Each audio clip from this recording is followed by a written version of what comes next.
My daughter-in-law gave me the wrong flight information to make me miss the trip with my family. Little did she know that fate had other plans for me. And when I discovered the truth, my world was turned upside down. Today, I'm going to tell you something I never thought I would. And if, for a second, you feel like this sounds familiar, I just ask that you leave a like and subscribe. It will help me to keep unburdening myself. My name is Evelyn Reed, I'm 68 years old, and until recently, I thought I knew my family. Until recently, I believed the love I had given for decades had some value to them. Until recently, I thought being a mother meant something more than being a walking bank account. It was a June morning in Chicago, one of those that smell of freshly cut grass and promise. I was wearing my navy blue dress, the same one I had worn to my son Michael's wedding 5 years ago. My hands trembled as I checked the travel documents in my worn leather purse for the 10th time, the one that had belonged to my mother and now seemed too big for my shoulders, shrunken by the years.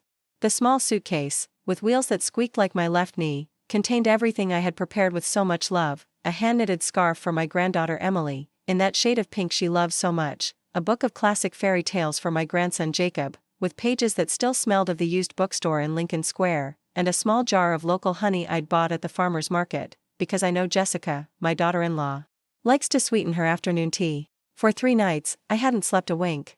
I ironed and re-ironed each piece of clothing, imagining my grandchildren's hugs when they saw me arrive in Orlando, their little voices shouting, "Grandma Evelyn," as they ran towards me with those open arms that are the only thing that has made every sacrifice of these last few years worthwhile.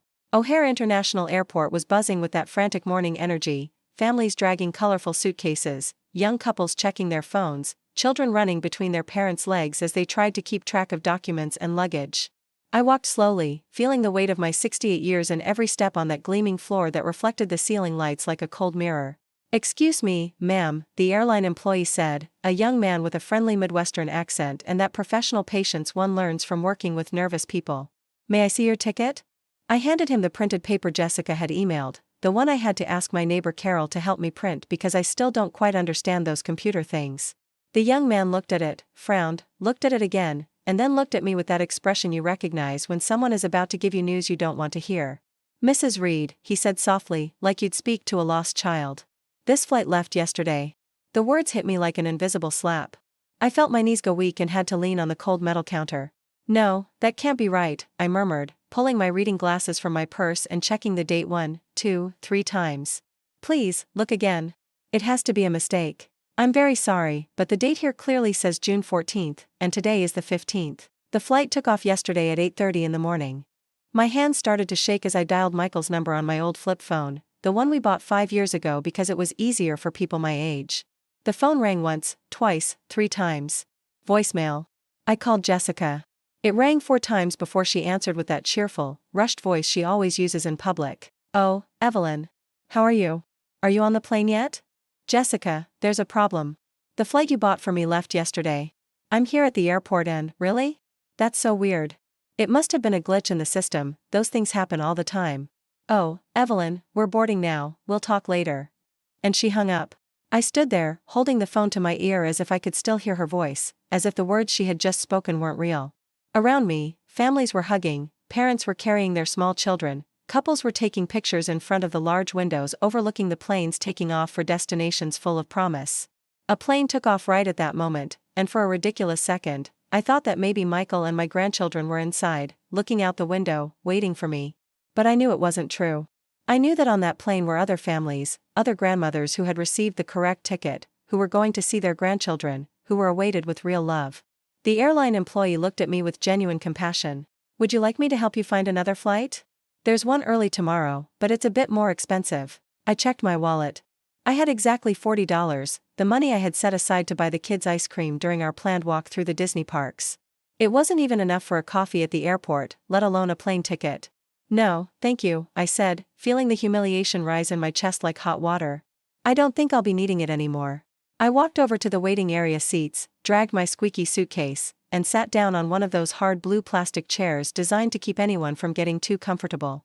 Around me, life went on as usual, flight announcements, crying children, couples arguing over which gate to find, and I, Evelyn Reed, who had raised a son alone after his father left us when he was 3, who had worked double shifts at the textile factory for 15 years to pay for his education, who had sold my mother's jewelry to help pay for his wedding, who had looked after my grandchildren every weekend since they were born, sat there in my navy blue dress with my suitcase full of gifts that no one would receive. My phone vibrated. A message in the family group chat, the one Michael had insisted I join a few months ago, so you can be more connected with us, Mom. It was a photo. A photo of all of them on the beach in Florida, Michael with that smile I'd known since he was a boy, my grandchildren building sandcastles, and Jessica with her expensive sunglasses and that perfect pose she always practices before pictures. The message read, "We made it. The family reunited, this is happiness. The family reunited." I stared at the photo until my eyes blurred. Until I understood that the word family no longer included me. The bus ride home was filled with workers returning from their morning shifts, tourists with maps spread out, and students with headphones glued to their ears. I sat by the window, watching the Chicago buildings go by as my mind traveled back 30 years, to that morning when Michael was 8 and woke me up crying because he had wet the bed again. "Mom, the kids at school will make fun of me if they find out," he had said, clutching my worn nightgown that smelled of cheap fabric softener. I was 28 then, working at the textile factory in the back of the yard's neighborhood since 5 in the morning, and my hands were already rough from the chemicals and synthetic fibers. But I hugged him, changed his sheets, and promised him that no one would ever find out. I kept that promise, just as I kept all the others over the next 40 years. When I got home that afternoon from the airport, my apartment in the Pilsen neighborhood greeted me with the same silence as always, but this time it felt different. The time-yellowed walls seemed to judge me, as if they knew I had just been rejected by the only family I had in the world. I sat on the floral print sofa I had bought secondhand when Michael was a teenager and took out my phone to look at that cursed photo again. There they were, perfect under the Florida sun. But there was something else I hadn't noticed before. In a corner of the picture, barely visible, was the hotel table with 5 seafood platters. 5 platters. For Michael, Jessica, my 2 grandchildren, and for me. They had ordered my meal knowing full well I wasn't going to be there. My stomach turned. It wasn't just that they had traveled without me. It was that they had planned every detail of my absence, even the lunch for the grandmother who never arrived. My mind began to replay conversations like a broken record. The week before, when Michael had come to visit with that forced smile he no longer knew how to hide, "Mom, I need to ask you a small favor. Could you lend me $500? It's just until the end of the month, you know how things are with the mortgage." And I, as always, had taken the money from my retirement savings without asking what he really needed it for. $500 that represented half of my monthly income, $500 that meant a month of eating ramen noodles and eggs and foregoing the arthritis pills I so desperately needed. "Of course, honey. That's what mothers are for," I had told him, just as I had 1,000 times before over the past 10 years. But now, sitting on my sofa with my suitcase still packed and the navy blue dress that had become the uniform of my humiliation, I began to do the mental math I had never dared to do before. Michael's wedding, $15,000 that I got from selling the small condo I had inherited from my mother, the same one where she had lived her last years embroidering tablecloths to earn a few extra dollars. "It's just a loan, Mom. I'll pay you back as soon as I'm stable at work," he had promised me 5 years ago. I never saw a cent of it back. Jessica's car, $8,000 that I borrowed from the bank, putting my own home up as collateral. "She needs a safe car to take the kids to school, you understand?" Michael had explained as if I were a fool. "It's for your grandchildren's safety." And I, who for 40 years had taken the train and the bus to work, signed the papers without reading the fine print. The summers on the Florida coast, 3 consecutive years paying for the entire family vacation. "The kids need the beach, Mom.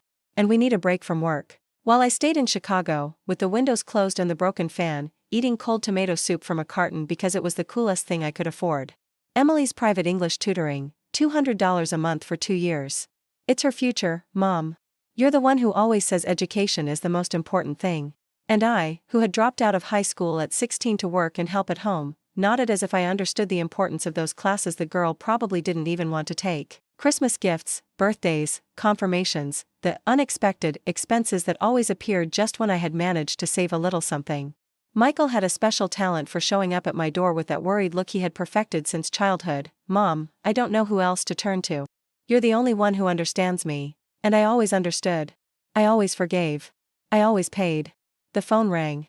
It was Carol, my neighbor from the 4th floor, the one who's 80 but looks 60 and always smells of violet cologne. "Evelyn, dear, how was your trip? I saw you leave this morning looking so nice." I didn't know what to say. The words got stuck in my throat like stones. I couldn't go, Carol. There was a problem with the flight." "Oh, what a shame. Well, I'm sure they'll sort it out soon. The grandchildren must be eagerly waiting for you." When I hung up, I realized that Carol knew more about my grandchildren than they knew about me. Carol asked about Emily and Jacob every time she saw me in the elevator. Carol remembered their birthdays and helped me wrap the gifts I bought with so much love. Carol, who had no family of her own, had become the grandmother my own grandchildren never truly let me be. Because that was the truth that hurt to admit. I only existed to them when they needed something.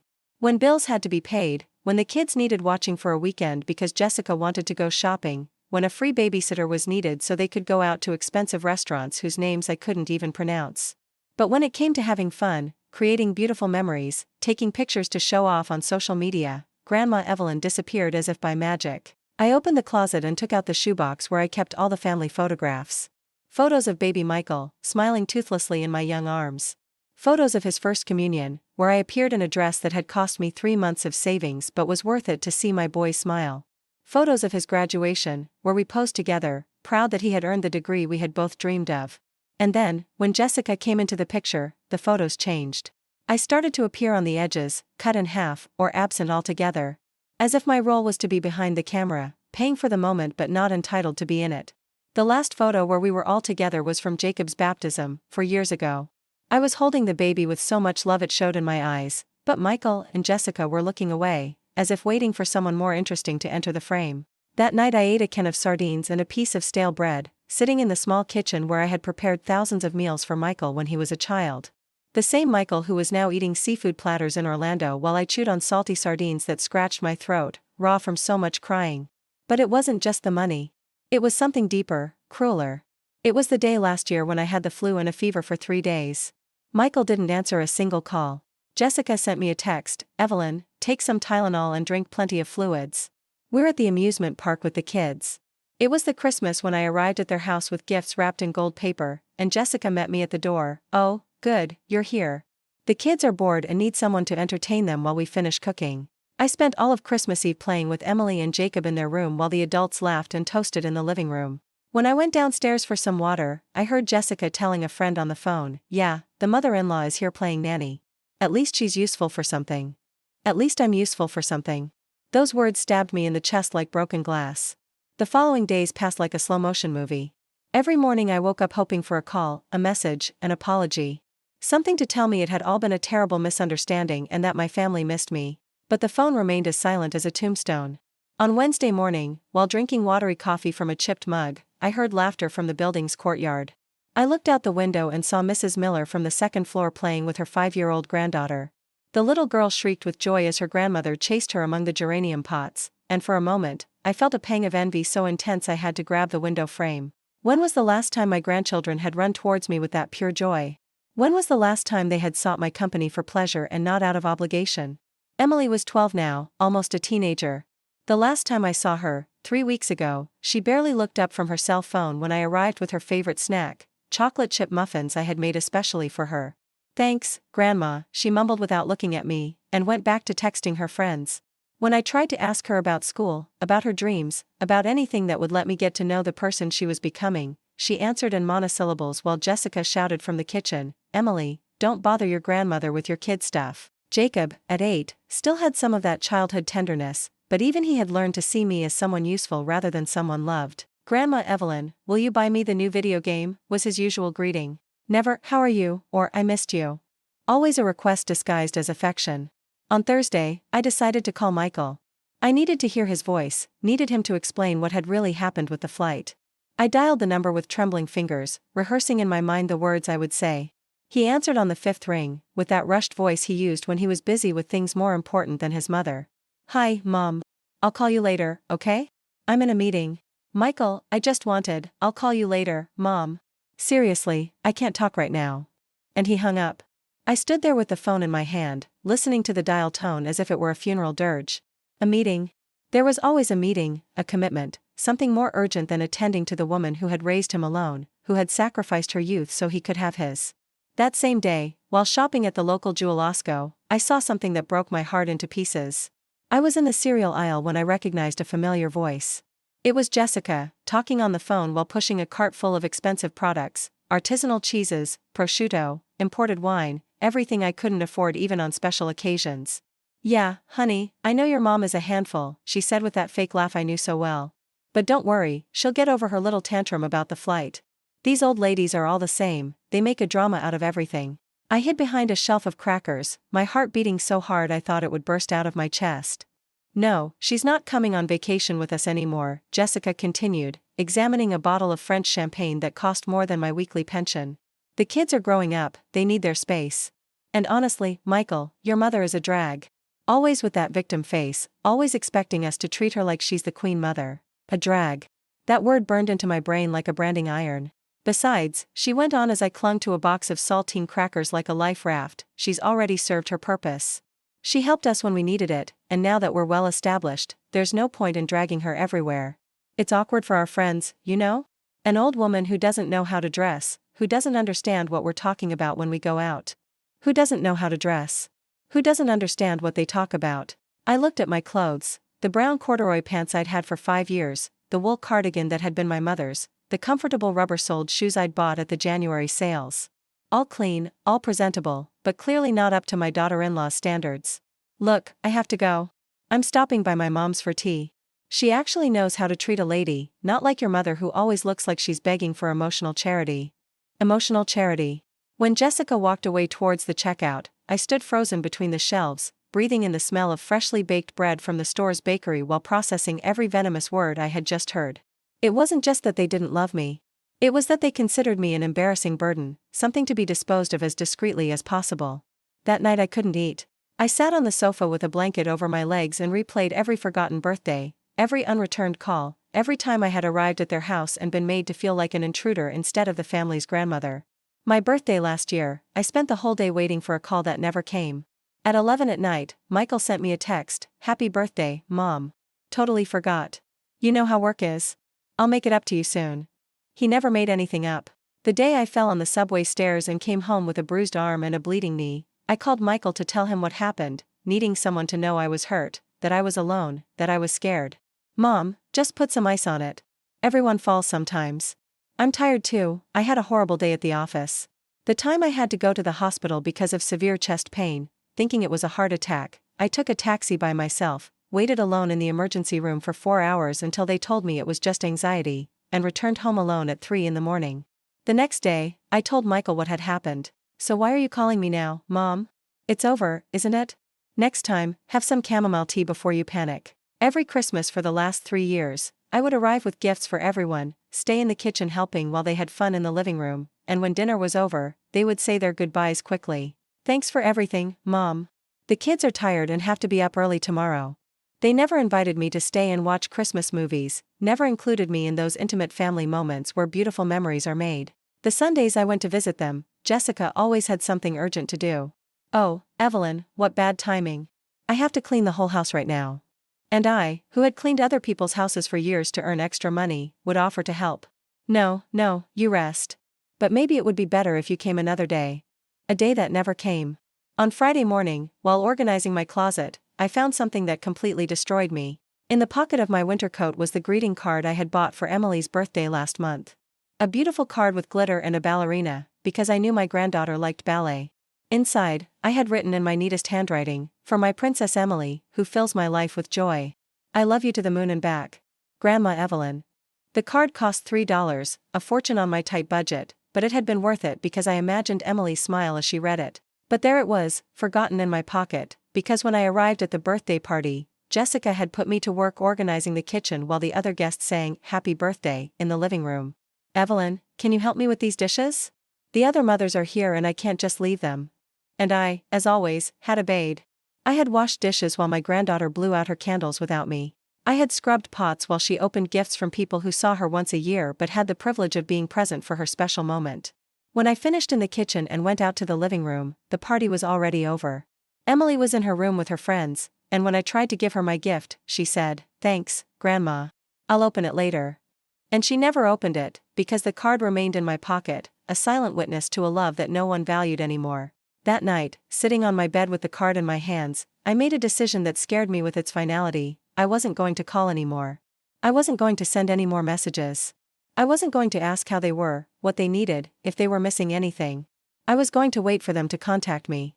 And in the silence of my bedroom, with the light from the street lamp seeping through the cheap curtains, I knew with a terrible clarity that the wait could last forever. 10 days passed without anyone from my family bothering to call me.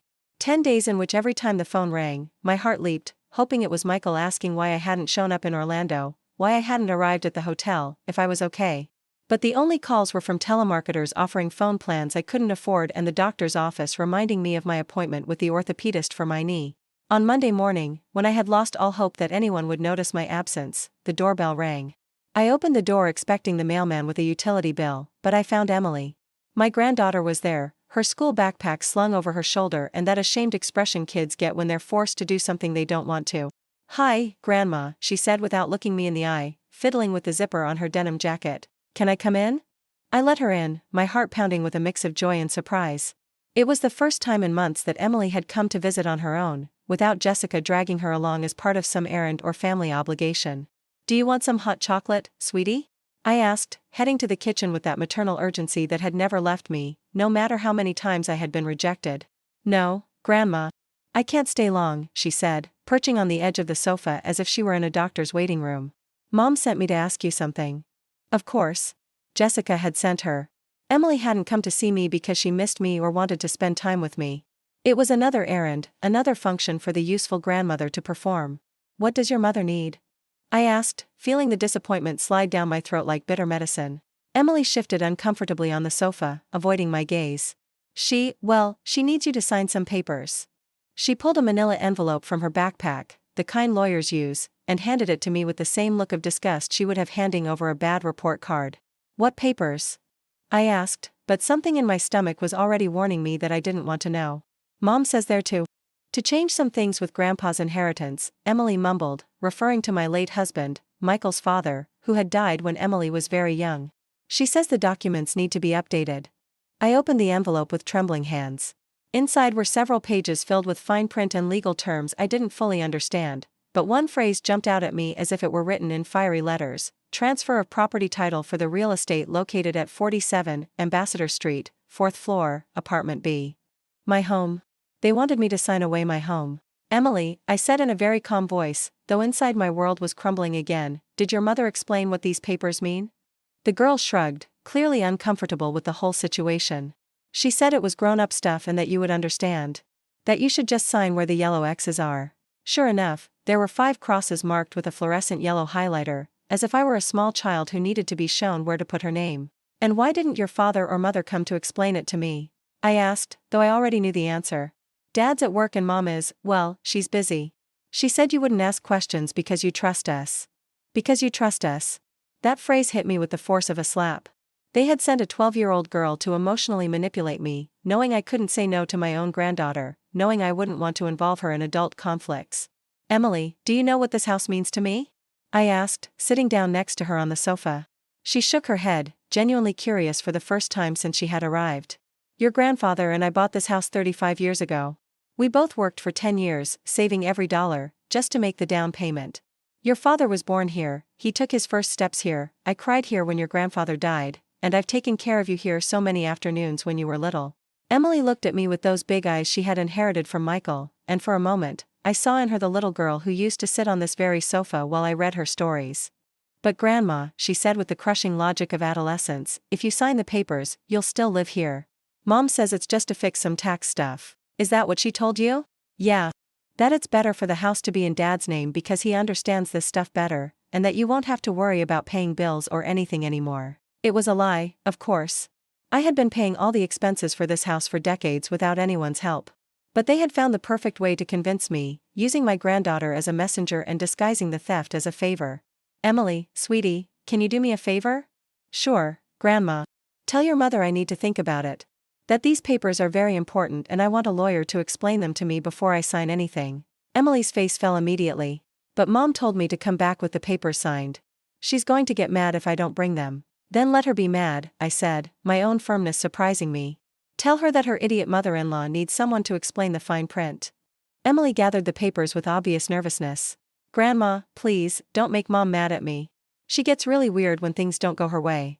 That sentence broke my heart. My granddaughter was afraid of her own mother, afraid of the consequences of failing a mission that should never have been hers in the first place. "She won't be mad at you, honey. If she's mad at anyone, it will be at me. And that's okay, alright? Grown-ups get mad sometimes, but we get over it." After Emily left, I sat on the sofa with a feeling of emptiness so profound it felt like I had been hollowed out. They didn't just want my money, my sacrifices, and my silence. Now they wanted my home, the only sanctuary I had left in the world. That afternoon I went for a walk around the neighborhood, something I hadn't done in weeks. I needed air, I needed to move, I needed to feel that I still existed outside the four walls where they had made me a prisoner of my own kindness. In the neighborhood square, I sat on one of those iron benches that are always cold, no matter the season. I watched the young mothers pushing strollers, the old men playing checkers at the stone tables, the children running among the pigeons pecking at breadcrumbs. An older woman sat down next to me. She was about my age, but she looked more vibrant, more self-assured. She wore a colorful scarf around her neck and red shoes that seemed to me the bravest thing in the world. "Excuse me," she said with a soft southern accent. "Aren't you the lady who lives at 47 Ambassador?"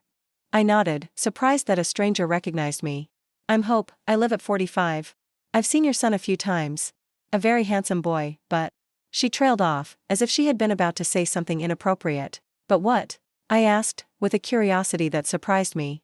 "Oh, I shouldn't meddle, but it just makes me so mad when elderly people are mistreated by their family. I have a sister who went through the same thing." My blood ran cold. What were they saying? Hope shifted uncomfortably, clearly regretting bringing it up. "Look, maybe I shouldn't tell you, but I just saw him the other day at the corner bar with that blonde woman, and they were talking about you. Well, more like talking badly about you. Please, tell me. They were saying that you're getting too old to live alone, that you're becoming a bit..." She tapped her temple with her index finger in a gesture I knew all too well. "That they're going to have to take charge of your affairs because you can't make important decisions anymore. They said that? And more. That the house is falling apart, that you don't maintain it well, that it would be better to sell it and put you in a nursing home." The blonde woman said she had already found a very good, cheap one on the outskirts of the city. A nursing home. A cheap one. On the outskirts. They wanted to get rid of me completely. Not just steal my house, but lock me away somewhere I wouldn't be a bother, where I couldn't claim anything, where I could die quietly without interrupting their perfect lives. "Ma'am," Hope said, placing a hand on my arm, "are you all right? You've gone very pale." I was not all right. I hadn't been all right for a long time. But for the first time in months, I was beginning to see the situation with a clarity that both scared and liberated me. "Hope," I said, "what's your sister's name?" "The one who went through something similar." "Dolores." "Why? How did she get out of it?" Hope smiled, and it was the first genuine smile I had seen directed at me in weeks. "She stopped signing papers, she stopped giving money, and she stopped apologizing for existing. It took 2 years, but she got her life back.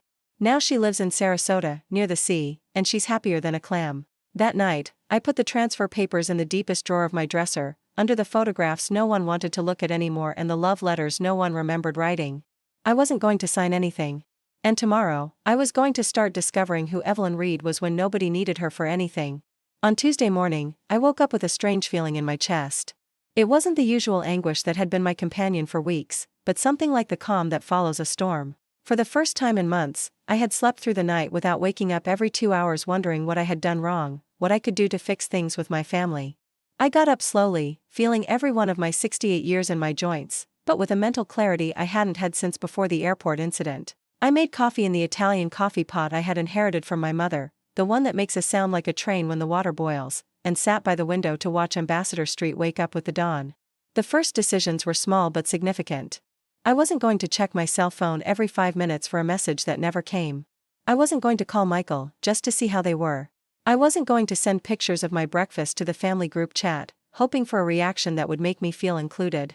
At 10 in the morning, I did something I hadn't done in years. I called the bank. "Good morning, I'd like to make an appointment with a financial advisor," I told the receptionist, my voice sounding firmer than I expected. "What is the nature of the consultation, ma'am?" "To review all my accounts and transactions from the last 5 years. The appointment was for Thursday. 2 days to mentally prepare for what I was about to discover, but also 2 days to start making other decisions I had been putting off for too long. That same morning, I went to the neighborhood library, that red brick building I had always admired from the street but had never dared to enter. The librarian, a young woman with colorful glasses, greeted me with a genuine smile that caught me off guard. "How can I help you?" "I'd like to get a library card," I said, feeling a childish excitement I couldn't remember ever experiencing. "Of course. Is this your first time here?" "Yes. I've always wanted to, but..." I realized I didn't know how to finish that sentence. But what? But I was too busy sacrificing myself for people who didn't appreciate it. But I believed I didn't deserve to spend time on my own interests. But I never found the time, I finished. The librarian showed me the different sections while I filled out the forms. There were cookbooks with recipes I could never afford to make, novels by authors I only knew by name, books on history, art, gardening. A whole world of knowledge waiting for someone to take an interest. Is there any particular genre you like? She asked. I don't know, I admitted. It's been so long since I've read anything other than bills or medical pamphlets that I wouldn't know where to start. She recommended 3 books, a novel about a woman who rediscovers herself after being widowed, a book of short stories, and one about houseplants that are easy to care for on a budget. That afternoon, sitting on my sofa with the first book open on my lap and a cup of tea that had gone cold while I was lost in its pages, the phone rang. It was Michael. Mom, Emily told me you didn't want to sign the papers. His voice had that tone of controlled irritation he used when I didn't meet his expectations. That's right, I replied, keeping my finger on the page of the book as if it were a talisman. Can I ask why? They're just administrative documents, Mom. I don't understand why you're making things so complicated. Because I want a lawyer to explain what they mean before I sign anything. Silence on the other end of the line. A heavy silence, thick with the impatience of someone not used to being contradicted. Mom, you don't need a lawyer. I'm your son, don't you trust me? That question hurt because the answer was complicated. Of course, I trusted him. I had trusted him for 40 years, even when that trust had led me to very dark places. Michael, why didn't you come to explain the papers to me? Why did you send Emily? Because I was busy, I already told you. Besides, it's simple stuff, I didn't need to be there. Is transferring the ownership of my house simple stuff? Another silence. Longer this time. Who told you it was about transferring the house? It says so in the papers, Michael. I can read. It's not a transfer, Mom. It's an update of documents. For tax purposes. Then you won't mind if a lawyer confirms that for me. For God's sake, Mom. Since when are you so distrustful? This is ridiculous. You know what's ridiculous, Michael? I said, feeling something hot and powerful rising from my stomach to my throat. What's ridiculous is sending your 12-year-old daughter to do the dirty work you don't have the courage to do yourself. Dirty work? What are you talking about? I'm talking about knowing my granddaughter, and knowing she was nervous and scared when she came here. I'm talking about a child not being the messenger for decisions that will affect the rest of my life. You're exaggerating, as always. As always? When have I ever exaggerated, Michael? Always, Mom. With everything. The drama with the Orlando flight, now this thing with the papers. You turn everything into a Greek tragedy. The drama with the flight? You mean your wife giving me the wrong dates on purpose? Absolute silence. A silence so deep I could hear my own heart beating. That's a very serious accusation, Mom. It's not an accusation. It's a question. Was it on purpose? Of course not. We already told you it was a system error. And the photo? What photo? The photo you sent to the family group chat from Florida. The one with 5 seafood platters on the table. 5 platters, Michael. For 4 people. The silence that followed was so long I thought the call had been disconnected. Mom, he finally said, his voice sounding different, smaller, I don't know what platters you're talking about. Of course you do. You knew I wasn't going to be there, but you ordered my meal anyway. Because you had planned my absence from the beginning. That's absurd. Why would we do something like that? I don't know, Michael. Why don't you tell me? He hung up. I was left with the phone in my hand, trembling, but not from fear or sadness.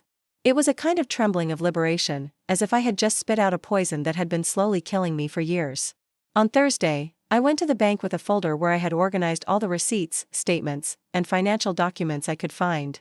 The advisor, a middle-aged man with glasses and a navy blue tie, reviewed my papers with an increasingly serious expression. Mrs. Reed, I'm going to be direct with you. In the last 5 years, you have transferred a total of $43,000 to your son. The figure hit me like a hammer.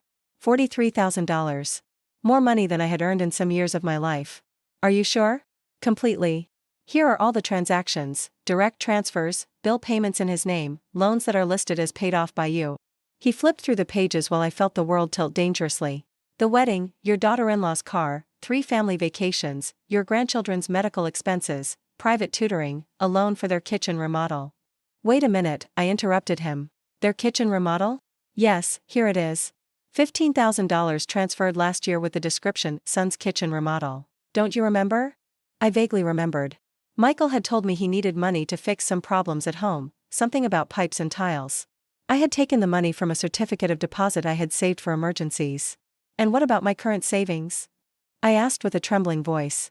The advisor checked his computer screen. You have $1,200 in your checking account and $300 in your savings. $1,500. That was all I had left from a lifetime of work and sacrifice. Mrs. Reed, the advisor said with a professional gentleness he only used when delivering bad news, have you considered seeking legal advice? Some of these money movements could be considered irregular. That afternoon I walked home very slowly, stopping at each traffic light longer than necessary, as if my body was resisting arriving at a place where I would have to process everything I had just discovered. But when I opened the door to my apartment, instead of sinking into despair, I felt something unexpected: relief. I finally knew exactly where I stood. I finally had concrete numbers instead of vague suspicions. I could finally see the true size of what had been stolen from me, and strangely, that gave me power. I poured myself a glass of the cheap wine I saved for special occasions that never came, sat on my sofa with the library book open on my lap, and for the first time in months, I smiled. Tomorrow, I was going to call a lawyer. And for the first time in years, I was going to do something just for me. The law firm was on a quiet street near Millennium Park, in one of those old buildings with marble stairs that creaked underfoot and wrought iron handrails that had seen centuries of human stories pass by. I walked up to the third floor, my heart beating so hard I feared it would burst from my chest. The lawyer's name was Mercedes Ruiz, a woman in her 50s with gray hair pulled back in an elegant bun and a direct way of speaking that put me at ease from the start. Her hands were full of silver rings, and she had a smile that didn't feign pity, but genuine respect. Mrs. Reed, she said after reviewing all the documents I had brought in a blue folder, what you're telling me is more common than you think. Unfortunately, financial abuse of the elderly by family members has increased significantly in recent years. Financial abuse? I repeated, tasting the words in my mouth as if they were from a foreign language. That's right. The act of using emotional manipulation to systematically obtain money, especially by taking advantage of family ties, constitutes financial abuse. And in your case, we have very clear documentation. Mercedes explained that the papers they had tried to make me sign were indeed a full transfer of property, disguised with technical language to confuse me. If I had signed, I would have lost my home immediately, with no financial compensation. But there's more, she said, opening another folder. I did a little research on your son, and it turns out that last year he bought a condominium in the Gold Coast neighborhood valued at $200,000. A condo he paid for in cash. The room started to spin around me. In cash? Completely. No mortgage, no bank loans. The money came directly from his personal accounts. $200,000 in cash. While I was eating canned sardines and foregoing my arthritis medication, my son had bought a luxury condo with money that was technically also mine. What can I do? I asked, feeling rage burn inside me like acid. Several things. We can file a complaint for misappropriation of funds, we can demand the return of the money, and we can definitely ensure that they cannot touch another penny of your accounts without your explicit consent. And my house? Your house is safe. As long as you don't sign anything, no one can take it from you. In fact, I'm going to help you protect it legally so they can't even try in the future. I left the office feeling as though I had been holding my breath for months and could finally exhale. For the first time since the airport incident, I had a plan. For the first time in years, someone had told me that I had rights and that I deserved to defend them. That same evening, as I prepared a simple dinner in my small but cozy kitchen, the doorbell rang with the kind of insistence only used by people who are very angry. I opened the door to find Michael, Jessica, and the 2 children. The whole family, as if they were an official delegation. "Hi, Mom," Michael said with that forced smile he had perfected for uncomfortable occasions. "Can we come in? We need to talk." I let them in, although something in my stomach warned me this conversation would not be pleasant. The children went straight to the living room to watch TV, while Michael and Jessica stayed with me in the kitchen, flanking me as if I were a criminal about to be interrogated. "Mom," Michael began, leaning on the counter with that authoritative pose he had adopted since he started earning more money than me, "we found out you went to see a lawyer. How did you find out?" I asked, though I already knew the answer. In a neighborhood like Pilsen, news travels faster than they sell, train. "That doesn't matter," Jessica intervened, her voice sharp and nervous. "What matters is that you're creating unnecessary problems. You're putting your own family at risk." "Putting my family at risk?" "Yes," Michael said, crossing his arms. "If you continue with this lawyer nonsense, you're going to ruin us all. My job, our house, your grandchildren's future." "And what about my future?" I asked, feeling the clarity I had gained in recent weeks give me the strength not to be intimidated. "Your future is secure, Mom. We take care of you. But you have to trust us. Like when I trusted you with the trip to Orlando?" Jessica and Michael exchanged a look that wasn't as subtle as they thought. A look heavy with guilt and strategy. "We already told you that was a mistake," Jessica muttered, avoiding my eyes. A mistake that resulted in 5 seafood platters for 4 people. Still on that, Mom? Enough, Michael said, raising his voice just enough for the children to hear from the living room. No, Michael. It's not enough. Because I've discovered a lot of things in the last few days. I pulled the folder with all the bank statements Mercedes had prepared from a drawer and placed it on the kitchen table with a thud that startled them both. Do you know how much money you've asked me for in the last 5 years? Mom, please, Michael started. $43,000, I interrupted. $43,000 that I gave you without question, trusting it was for necessary family expenses. And it was, Jessica said with an indignation that sounded completely false. All that money was for important things. Like the $200,000 condo you bought last year, Michael? The silence that followed was so absolute I could hear the TV from the living room, the laughter of my grandchildren watching cartoons, oblivious to the drama unfolding just a few feet away. How did you find out about that? Michael asked, his voice having lost all its previous authority.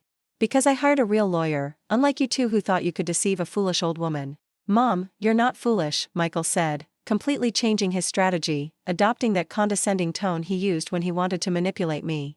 But you're confused. That condo is an investment for the family's future. It's your future too. My future? In a condo that's in your name and that I paid for without knowing it. It's complicated to explain, Jessica chimed in, nervously. It's grown-up stuff, about taxes and finances. We don't expect you to understand. That sentence was the final straw. You don't expect me to understand? I repeated, feeling something inside me break for good. You know what I don't understand? I don't understand how I could raise a son capable of stealing from his own mother. I don't understand how I put up with a daughter-in-law for years who treats me like I'm a nuisance. And I don't understand how I allowed you to turn me into a slave to my own kindness. We're not thieves. Michael shouted, losing his composure completely. Everything we've done has been for the good of the family.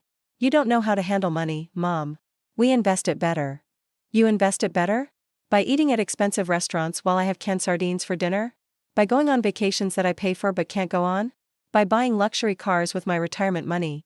That's enough, Jessica shrieked, with a hysteria she could no longer control. You're being selfish. We have children to support, a mortgage to pay, a life to live. You've already lived yours. I've already lived my life? I stepped towards Jessica until I was just inches from her face, and for the first time since I'd met her, I saw fear in her eyes. Real fear. I'm 68 years old, Jessica. Not 88. I'm not dead, I'm not senile, and I am certainly not willing to die while I'm still living just to finance your whims. I went to the drawer where I'd kept the transfer papers and pulled them out, holding them up as if they were a declaration of war. You see these papers? The papers you sent a 12-year-old girl to bring me as if she were your personal delivery service. I tore them into small pieces, slowly, making sure they could see every scrap fall to the kitchen floor. I'm not signing anything. I'm not giving you another dime. And if you try to take this house or anything else that belongs to me, you'll be met with an army of lawyers who will make you regret you ever thought you could take advantage of me. Mom, Michael said, and for the first time in years, I heard something resembling the scared little boy he had once been. You can't talk to us like that. We're your family. No, I said, moving towards the kitchen doorway to signal that the conversation was over. A family takes care of each other. A family doesn't steal. A family doesn't lie. A family doesn't manipulate. I stopped in the doorway and looked at them one last time as the trio they had been for so many years, my son, my daughter-in-law, and my own ignorance. You are not my family. You are my leeches. And we're done. If you throw us out now, Jessica said with a cruelty she no longer bothered to hide, you will never see your grandchildren again. That threat, which would have completely destroyed me a few months ago, now only filled me with an infinite sadness for the children who would grow up thinking that emotional blackmail was a normal way to get what they wanted. Jessica, I said with a calmness that surprised even me, my grandchildren are going to grow up. And when they're adults, they'll understand exactly what kind of parents they had. And on that day, if they want to, they will find me themselves. I walked them to the door. Emily and Jacob gave me mechanical kisses goodbye, not understanding why their parents looked so angry. I watched them walk down the building's hallway, dragging years of manipulation and lies behind them. I locked the door, leaned against it, and for the first time in decades, I felt completely free. The first few days after the confrontation were strange. The house felt bigger, as if the walls had decided to expand to give me room to breathe. There was a different kind of silence, not the tense silence of waiting for a call that never comes, but the full silence of someone who no longer expects anything from anyone. For the first time in decades, my mornings belonged completely to me. On Monday, I decided to do something I had dreamed of since I was young. I signed up for a pottery class at the local community arts center. The teacher, a woman named Carmen with hands caked in dry clay and a smile that crinkled her whole face, greeted me as if she'd been waiting for me her whole life. "Have you worked with clay before?" she asked, setting up a small potter's wheel for me by the window overlooking the courtyard. "Never," I admitted, feeling like a child on the first day of school. "But I've always wanted to try." "Well, today's the perfect day to start. The clay doesn't judge, it's in no hurry, and it forgives all mistakes." My first attempts were disastrous. The clay collapsed between my fingers, spun off the center of the wheel, and I ended up with more clay under my fingernails than on the piece I was trying to create. But there was something magical about the process, something that connected me to a part of myself that had been dormant for years. "Don't try to control it so much," Carmen advised, placing her hands over mine to guide the movement. "Let go. The clay knows what it wants to be." Maybe I was also learning what I wanted to be. On Tuesday morning, while I was having toast with orange marmalade for breakfast, a luxury I had allowed myself to buy with the money that used to go to gifts for ungrateful people, I received an unexpected call. "Mrs. Reed? This is Mercedes, your lawyer. I have news." My heart sped up, but this time it wasn't from anxiety but from curiosity. "Michael and Jessica have contacted me through their lawyer. They want to reach an out-of-court settlement." "A settlement?" "They're willing to return $20,000 to you and to waive, in writing, any claim on your house or your assets. In exchange, you would drop any potential charges for misappropriation of funds." $20,000. It wasn't everything they had taken from me, but it was enough to live with dignity for the rest of my days. "And what do you think, Mercedes?" "I think it's a reasonable offer. A trial could last for years and cost a lot of money. Besides, this guarantees you legal peace of mind for the future." I accepted. Not for them, but for me. Because I had learned that peace of mind is worth more than perfect revenge. That same week, I did something I never thought I'd dare to do. I called a travel agency. "I'd like some information on group tours for seniors," I told the young woman who answered, who spoke to me as if I were her own grandmother. "Do you have a destination in mind?" "Portugal. I've always wanted to see Porto. For 40 years, I had been sending money so others could travel while I stayed home counting pennies. Now, with part of my money recovered, I was going to see the world I had been financing for others." The trip was scheduled for the following spring.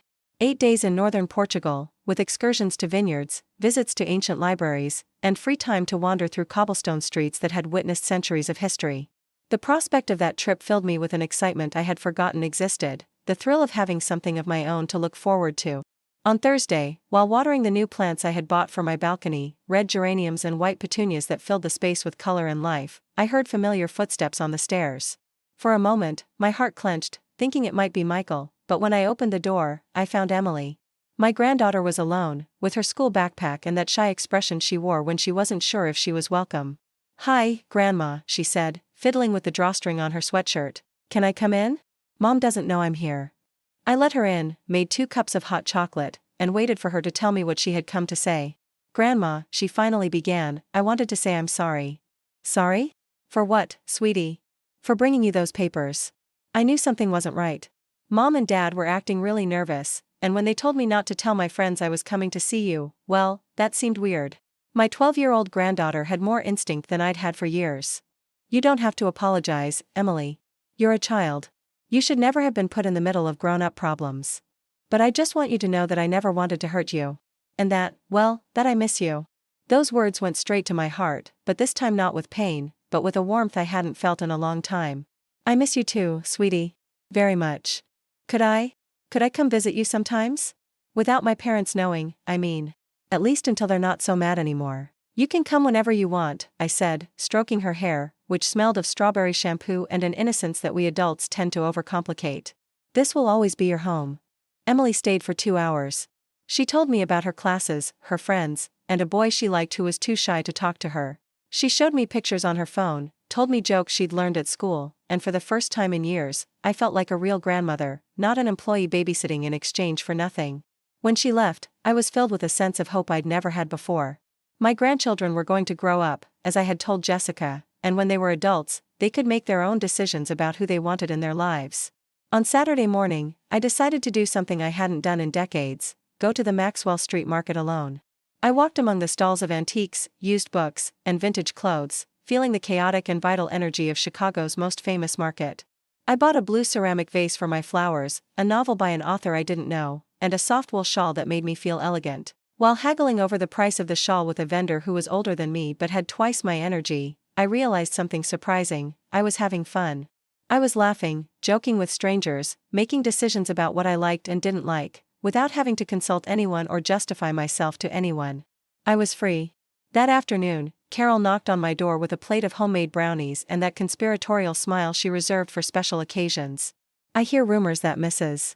Reed is living her best life," she said, settling onto my sofa as if it were her second home. "Rumors? The neighborhood talks, dear.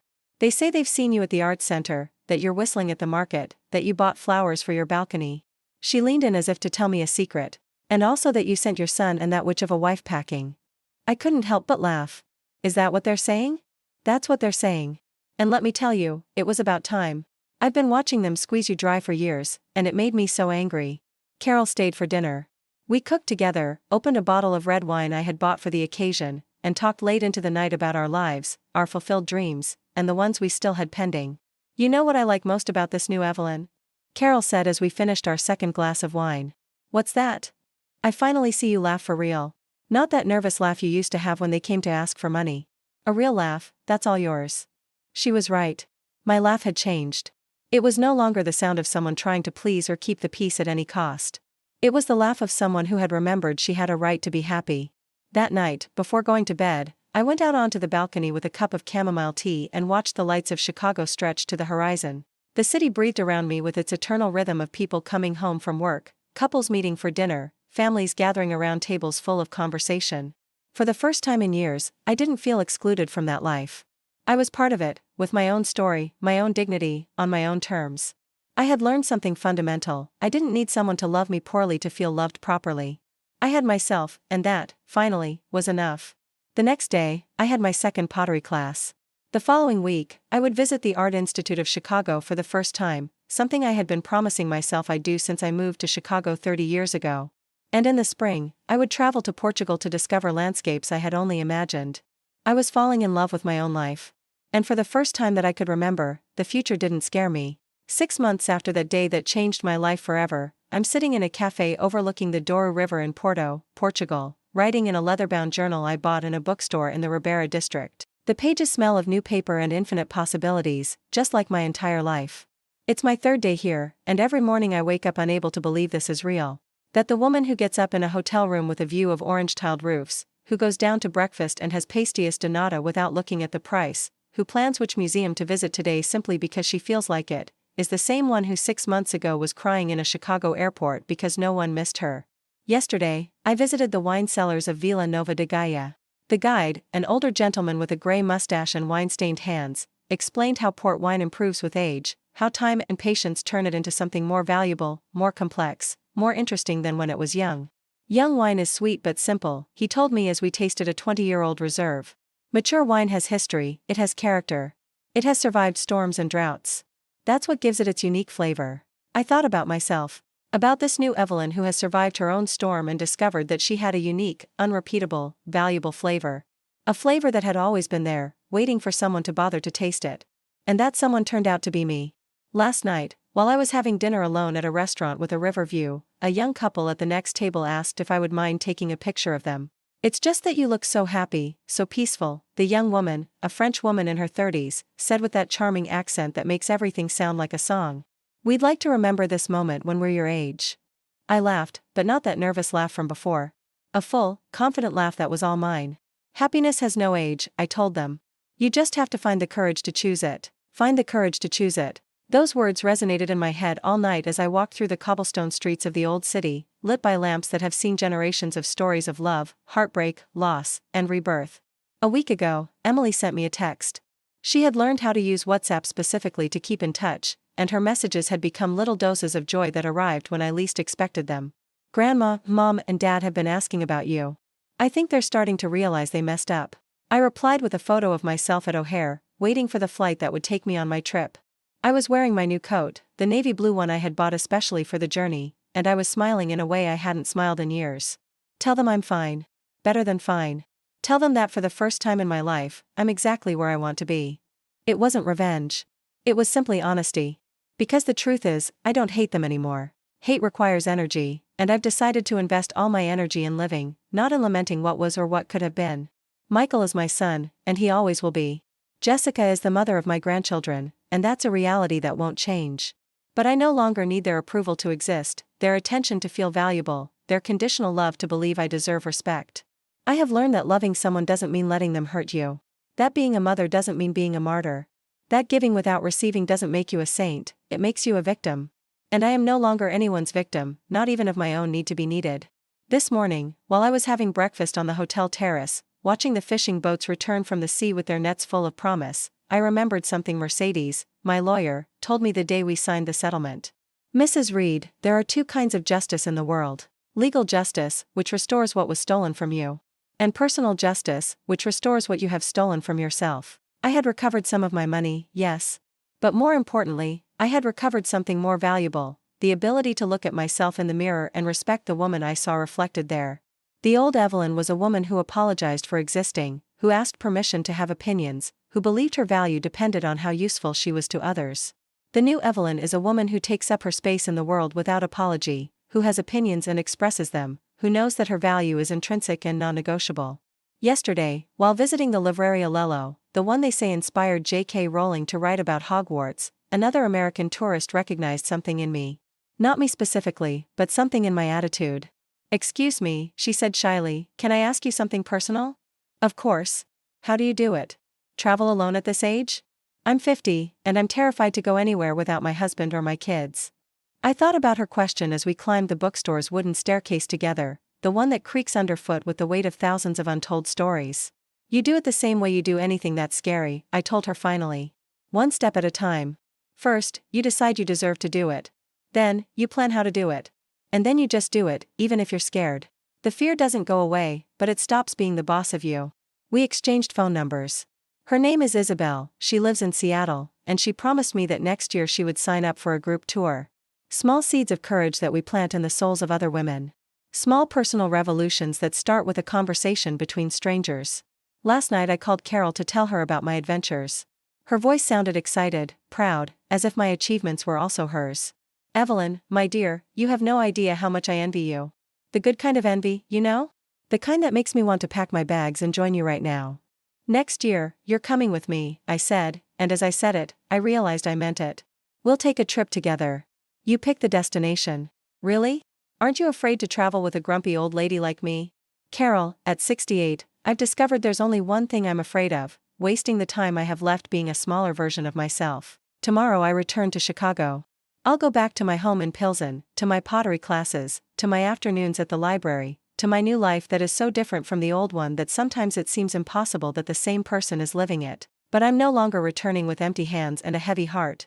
I'm returning with a suitcase full of memories that are mine alone, with photographs where I appear by myself but not lonely, with the certainty that I have proven, to myself, that I can take care of myself, that I can make good decisions, that I can be happy without needing anyone's approval. Emily is waiting for me. We've made a date to get hot chocolate and donuts at a classic diner on Saturday afternoon.